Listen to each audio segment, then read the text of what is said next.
오늘 우리에게 주신 하나님의 말씀은 창세기 45장 5절 말씀입니다.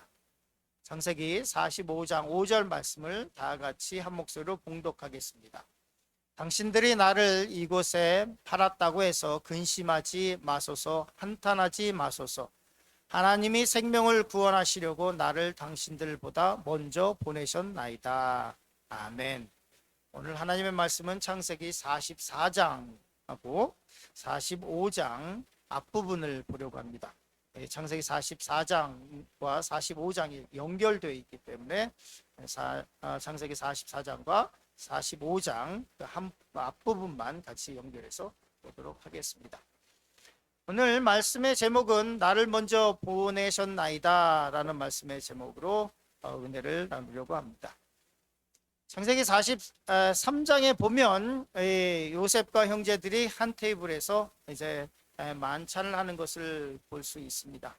20년 만에 만났고 그리고 12형제가 다 같은 한 테이블에 앉았습니다. 그래서 같이 먹고 그리고 좋은 시간들을 가졌습니다. 그런데 생각들이 좀 달랐던 것 같습니다. 요셉은 이 형제들에게 마지막 테스트를 준비하고 있었고 그리고 이 형제들은 그것을 까마득하게 모르고 있었습니다. 어쩌면 요셉은 이 형제들을 다 불러서 애굽 땅으로 불러서 같이 살 생각이 어쩌면 없었을 수도 있습니다. 왜냐하면 44장에 보면 이 요셉이 계획했던 것 속에서는 그냥 베냐민 자기 동생만 자기 옆에 두려고 했었던 것이 읽힙니다. 말씀 보면 이렇게 기록하고 있습니다. 창세기 44장 1절 말씀 같이 봉독하겠습니다. 요셉이 그의 집 청지기에게 명하여 이르되 양식을 각자의 자루에 운반할 수 있을 만큼 채우고 각자의 돈을 그 자루에 넣고 이렇게 말씀을 시작하고 있습니다.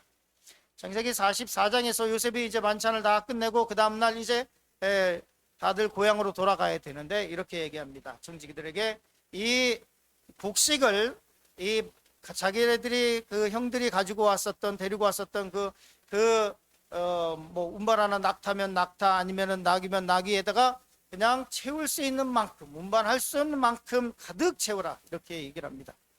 돈이 문제도 아니고 그냥 가서 이 배부르게 먹을 수 있도록 하기 위한 것이었을 것입니다. 이 형제들은 사랑이 있었고 그리고 배려, 특별한 배려가 있었습니다. 그리고 가지고 왔던 돈도 다 거기다 놓고 다 집어넣고 그리고 보내라 이렇게 얘기를 합니다. 그리고 또 얘기하길 뭐라고 얘기하냐면 그런데 베냐민의 자루에는 자기의 집에서 쓰고 있는 은잔을 넣고 그리고 너는 이 무리들을 쫓아가서 뭐라고 얘기하냐면 이 은잔을 훔쳐갔다고 얘기를 하고 그리고 은잔이 나온 사람을 종으로 삼겠다라고 하는 것을 얘기하라 이렇게 청지기에게 얘기를 합니다. 오늘 말씀에서 보면 요셉이 그의 집 청지기라고 얘기를 하고 있는데요. 이 청지기라고 하는 말 속에 이 요셉이 그의 종을 얼마나 신뢰하고 있었는지를 볼 수 있습니다. 이것은 마치 자기가 이 애굽 땅에서 청지기의 삶을 살았던 것과 같은 것입니다. 아주 충실한 종이었을 것 같습니다. 그렇기 때문에 요셉이 그의 집 종이라고 쓰지 않고 청지기라고 하는 단어를 썼던 것 같습니다. 그래서 이 계획대로 하려고 합니다. 첫 번째, 베냐민을 지키려는 유다에 대해서 말씀을 잠시 나누려고 합니다. 그래서 결국은 이 청지가 가서 말한 대로 얘기를 합니다. 이제 다른 사람은 다 필요 없고 이 자루 안에 이 주인의 은잔이 있는 사람만 잡아다가 내가 가려고 한다. 이 사람은 주인의 종이 되어야 될 것이다. 이렇게 얘기를 합니다. 이 형제들이 갑자기 날벼락이 났습니다. 왜냐하면 바로 전날까지만 해도 아주 좋은 시간을 보냈고 즐거운 시간을 가졌고 그리고 기쁜 마음으로 곡식도 가득 채워서 그리고 기쁜 마음으로 가고 있었습니다. 그런데 갑자기 이런 일이 생겼습니다. 그래서 그 형제들이 뭐라고 얘기하고 있냐면 아니다, 베냐민만 데려가는 것이 아니라 우리 전부를 데려가야 된다. 그리고 다시 이 요셉에게 돌아오게 됩니다. 그리고 요셉이 똑같은 말을 합니다. 나는 너희들 다 필요 없다. 다 필요 없고 나는 이 은잔이 나온 그 사람만 나는 원한다. 그 사람을 내가 종으로 삼을 것이다 라고 얘기합니다. 근데 이때 형제들 가운데 유다가 나서게 됩니다. 창세기 44장 17절 말씀에 이렇게 기록하고 있습니다. 유다가 그에게 가까이 가서 이르되 내 주여 원하건대 당신의 종에게 내 주의 귀에 한 말씀을 아뢰게 하소서. 주의 종에게 노하지 마소서. 주는 바로와 같으심이니이다. 이렇게 얘기를 합니다. 유다가 나가서 요셉에게 얘기합니다. 당신은 바로와 같으신 분입니다. 실제로 그렇죠. 요셉의 위엄이 그랬고 그의 힘이 그랬고 그의 말이 그랬고 그들에게는 바로와 같은 존재였습니다. 근데 유다가 얘기합니다. 제 종이 당신에게 한 말씀만 드리게 해주십시오 라고 얘기를 합니다. 그리고 뭐라고 얘기를 하고 있냐면 이렇게 얘기를 합니다. 우리 창세기 44장 30절 31절 서두 같이 읽겠습니다. 아버지의 생명과 아이의 생명이 서로 하나로 묶여 있거늘 이렇게 얘기합니다. 유다가 뭐라고 얘기하고 있냐면 이 베냐민을 여기다 두고 우리가 떠나지 못합니다. 이유는 뭐냐면 이 베냐민과 우리 아버지 야곱과 생명이 서로 하나로 묶여 있습니다. 이 베냐민이 안 가면 우리 아버지는 돌아가실 겁니다 라고 하는 얘기를 합니다. 이제 내가 주의 종 우리 아버지에게 돌아갈 때 아이가 우리와 함께 가지 아니하면 아버지가 아이의 없음을 보고 죽으리라. 유다가 이 요셉에게 나가서 얘기하기를 이 아이를 데려가지 않으면 우리 아버지 죽습니다. 절대로 그럴 수 없습니다. 그리고 얘기하기를 이렇게 얘기합니다. 이제 주의 종으로 그 아이를 대신하여 머물러 있어 내 주의 종이 되게 하시고 그 아이는 그의 형제들과 함께 올려 보내소서. 유다가 뭐라고 얘기하고 있냐면 베냐민을 잡아두지 말고 나를 대신 잡아두십시오. 그런데 이 아이는 반드시 가야 됩니다. 이 아이가 안 가면 우리 아버지가 죽습니다. 이렇게 얘기를 합니다. 이 얘기를 듣고 그 얘기를 듣고 이제 요셉이 펑펑펑펑 울게 되는데요. 이 말씀 속에서 우리가 생각해 볼 것이 있습니다. 하나는 뭐냐면 요셉이 여러 가지 생각이 들었을 것입니다. 그런데 그 중에 하나가 뭐냐면 이 형들이 좀 달라졌습니다. 예전에는 자기를 이 애굽에 팔 때는 자기가 그렇게 애원할 때 그 애원하는 것을 거절했습니다. 아주 매몰차게 거절했습니다. 그런데 이제는 이 형들이 이 베냐민을 지키겠다고 나를 대신 잡아두시고 그리고 이 베냐민을 보내달라고 애원합니다. 그런데 여기서 유다가 나서게 되는데요. 창세기 38장 이 일이 있기 전에 이 38장에서는 어떤 일이 있었냐면 유다가 다말과의 사이에서 아이를 갖게 됩니다. 그러니까 그 아이가 굉장히 어렸어요. 그 아이가 어떤 관계 속에서든 태어났든지 자기의 아이가 태어난 지 얼마 안 되는 그런 시점이에요. 자기도 아이가 지금 돌봐야 할 아이가 있습니다. 그게 크지 않아요. 그런데 유다가 뭐라고 얘기하고 있냐면 나를 잡아놓고 가장인 나를 잡아놓고 이 베냐민을 돌려 보내주십시오. 그렇지 않으면 우리 아버지가 돌아가십니다 라고 얘기를 합니다. 이 형제들이 다 같이 모여서 오게 됐던 데는 이유가 있는 것 같습니다. 왜냐하면 이제 이 요셉의 형제들이 다 장성했기 때문에 다 흩어져서 살았습니다. 그런데 이 흉년으로 인해서 음식이 없는 것이 뭐 한 지역의 문제가 아니기 때문에 다 야곱이 다 불러 모았던 것 같습니다. 그리고 같이 왔는데 이 일이 벌어졌습니다. 유다가 자기에게도 어린 아이가 있음에도 불구하고 요셉에게 나가서 뭐라고 얘기하고 있냐면 이제 주의 종으로 그 아이를 대신하여 내가 종이 되겠습니다. 내가 애굽 땅에 머물겠습니다. 내가 가족에게 돌아가지 않아도 됩니다. 그리고 그 대신 이 베냐민은 반드시 돌려보내야 됩니다 라고 얘기를 합니다. 두 번째 말씀을 나누려고 하는 것은 하나님의 섭리와 나를 살리는 용서에 대해서 말씀을 나누려고 합니다. 이 말을 듣고 창세기 45장 1절에 이렇게 기록하고 있습니다. 요셉이 시종하는 자들 앞에서 그 정을 억제하지 못하여 소리질러 모든 사람을 자기에게서 물러가라 하고 그 형제들에게 자기를 알리니 그때 그와 함께한 다른 사람이 없었더라 이렇게 얘기하고 있습니다. 갑자기 펑펑펑펑펑펑 우는 겁니다. 갑자기 소리 높여서 울면서 그리고 총리로서의 위엄을 지키기 위해서 이 사람들은 다 내보내고 그의 감정을 억제할 수가 없어서 종들은 다 내보내고 퐁퐁퐁퐁 웁니다.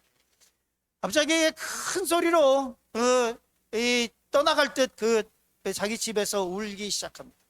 그 울음소리가 얼마나 컸던지 요셉의 큰 소리로 우니 애굽 사람에게 들리는 바로의 궁중에 들립니다.